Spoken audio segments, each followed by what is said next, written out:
ډېر پخوا د شنو غرونو ترمنځ یو ښایسته کلی و چې خلک پکې اوسېدل. د دوی په منځ کې یو کس چې علي بابا نومېده اوسېده. علي بابا له کوره ووت. هغه اوږد قد درلود، خو وجود یې د کار د سختۍ له کلک شوی و. په سترګو کې یې سکون و. تبر یې پر اوږه واچاوه او په ارامه قدمونو د ښار له دروازې ووت. د تګ پر مهال یې اسمان ته وکتل او ورو یې وویل: یا الله، نن برکت راکړه. کور کې یې مېرمن د ډوډۍ تیارولو لپاره اور بل کړ. هغې د خپل مېړه پر شا کتل چې څنګه هر سهار بې له شکایت نه د ژوند بار پورته کوي. په همدې ښار کې د بازار په منځ کې یو لوی کور و چې د قاسم و. د سرو زرو څراغونه، قیمتي غالۍ، خدمتګاران او د سرو زرو سکې. قاسم د خوب له کمرې راووت او خادم ته یې وویل: نن د شام کاروان راځي، باید حسابونه برابر وي. یوه ورځ علي بابا د بازار په څنډه کې خپل لرګي پلورل. قاسم له خپلو ملګرو سره راغی. قاسم په نیمه مسکا ورته وویل: وروره، تر څو به دا کار کوي؟ راځه زما سره کار وکړه، خو شرط دا دی چې زما خبرې به منې. وروره، زه ستا احسان منم، خو غواړم خپل روزي په خپل لاس پیدا کړم. غریبي انسان مجبوروي. نه، خرڅ انسان مجبوروي. ورځ ګرمه وه. د ځنګل ونې اوږدې سیوري اچولي وو. علي بابا د ونو ترمنځ ګرځېده چې ناڅاپه یې د اسونو دروند غږ واورېد. هغه ژر د یوې غټې ونې شاته پټ شو. 40 سړي راښکاره شول، تورې جامې، تور مخونه او تیزې تورې. د دوی مشر اوږد قد، تیزې سترګې او دروند غږ درلود. هغه د یوې سترې ډبرې مخې ته ودرېد، لاس یې پورته کړ او په پوره باور سره یې وویل: اشه ای سم. ځمکه ولړزېده. د ډبرو ورو ورو څنګ ته شوه. ټول غله دننه لاړل.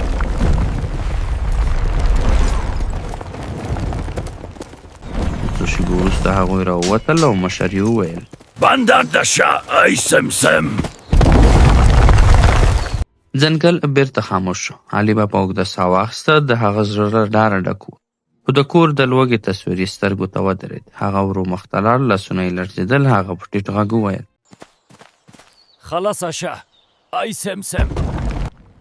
ډبره بیا پرانیستل شوه. کله چې دننه قدم کېښود، د سترګو رڼا یې بدله شوه.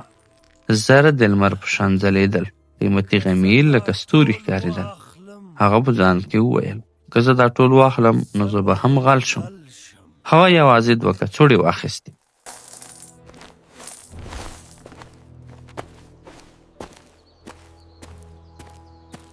کور ته چې راغی، مېرمن یې حیرانه شوه او ورته یې وویل: دا زر له کومه شول؟ علي بابا ټول حقیقت بیان کړ. هغه د شمیرلو لپاره تله، له ګاونډي پور واخیسته، خو ګاونډۍ شکمنه شوه. کله چې تله بیرته راوګرځېده، د سرو زرو یوه سکه پرې نښتې وه. همدلته د راتلونکو ستونزو دروازه پرانیستل شوه. د قاسم مېرمنې بوډۍ ښځه لیدلې وه او تله یې هم ورسره لیدلې وه. هغه ژر خپل مېړه قاسم ته وویل: نور دومره غریب نه دی لکه څنګه چې موږ فکر کوو. قاسم حیران شو. هغه سکه په لاس کې وڅرخوله او ویې ویل: دا دومره پاک زر، دا له کومه شول؟ هغه بې له ځنډه د علي بابا په لور ورغی. په تونده لهجه یې ورته وویل: یا به راته حقیقت وایي یا به پاچا ته خبر ورکوم. علي بابا چې د ورور غوسه ورېده، زړه یې دروند شو. هغه پوه شو چې راز پټ نه پاتې کېږي. هغه ټول حقیقت ورته بیان کړ. د سبا سهار قاسم د خرو اوږد کتار له ځان سره بوتلو. هغه د ځنګل پر لور روان شو. د لویې ډبرې مخې ته ودرېد او په ډاډه غږ یې وویل: خلاصه شئ سم. ډبره د اور له رڼا سره یو ځای پرانیستل شوه. کله چې هغه دننه شو، خوله یې پرانیستې پاتې شوه او له ځان سره یې وویل: دا ټول زما کیدای شي. هغه دومره زر راټول کړ چې خره هم ستړي شول. کله چې د وتلو وخت راغی، ذهن یې خالي شو. هغه وویل: خلاصه شه ای. خو کلمه یې هېره کړې وه. خوله یې وچه شوه، لاسونه یې لړزېدل. بیا یې وویل: خلاصه شه ای. خو غار خاموش شو. ناڅاپه د اسونو غږ راغی. غله دننه راغلل. هغوی قاسم ولید چې د زرو په منځ کې ناست دی. د غلو مشر ورو ورنږدې شو او ورته یې وویل: ته څنګه دلته راغلی یې؟ زه تیر وتلی یم، ما ته بج نه وکړه. خلو قاسم د دا لپاره نه د راز اصلي سرچینې معلوم کړي ژوندی یې پرېښود. قاسم په شرم او ویره کور ته ستون شو. یو بل سړی شته، موږ باید هغه پیدا کړو. یو غل ښار ته راغی، د بازار کوڅو او خلکو څارنه یې کوله. په پای کې هغه د قاسم له لارې د علي بابا کور وپېژند. هغه په پټه د کور پر دروازه یوه نښه وکړه او لاړ. ماښام د علي بابا مېرمن د کور مخې ته اوبه اچولې. هغې ناڅاپه پر دروازه عجیبه نښه ولیده. هغې په زړه کې وویل دا تصادف نه دی. هغه ژر لاړه، په څو دروازو یې نښې وکړې.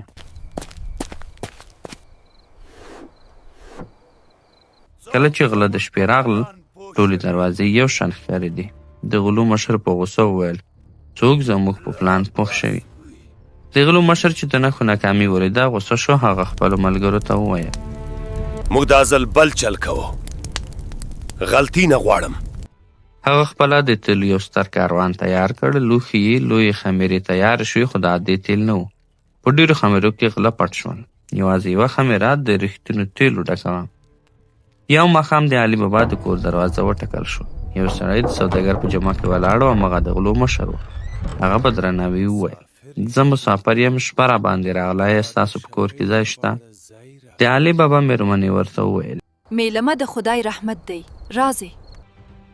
د خمرونو کتار د کور په انګړ کې کېښودل شو. د شپې تیاره خپره شوه. د علي بابا مېرمن د میلمه لپاره خواړه برابرول. هغې چې غوښتل د خمیرې تیل را وباسي، ورو یې د یوې خمیرې خوله خلاصه کړه.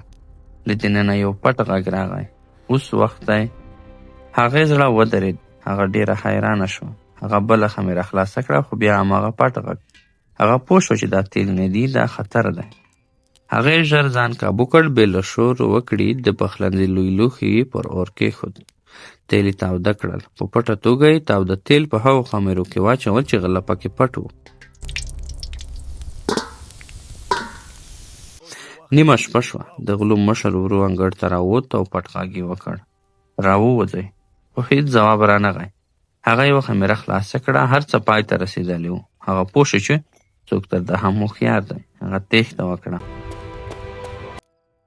سبا سهار د علي مېرمن خپل مېړه ته هر څه وویل. علي بابا د خپلې مېرمنې په زړورتیا ته حیران شو. هغې ته یې وویل نن ته زموږ د کور اتله یې. دوی پرېکړه وکړه چې نور به په ډېر احتیاط کار کوي. د غلو مشر چې یوازې پاتې شوی و د غچ اخیستلو قسم وخوړ. هغه یې ځل بیا د سوداګر په بڼه راغی. دا ځل یې هڅه وکړه چې د علي بابا باور وګټي. خو علي بابا چې اوس هوښیار شوی و، د هغه سترګې وپېژندلې. هغه د ښار خلکو ته خبر ورکړ. ښار ساتونکو هغه ونیول او هغه ته یې وهل ورکړل. قاسم د ټولو پیښو شاهد و. سر ټیټ. هغه علي بابا ته وویل ما خرڅ وکړ، که ته نه وای زه به تباه شوی وم. علي بابا هغه وړوره ژوند مړه ته درس روکوي.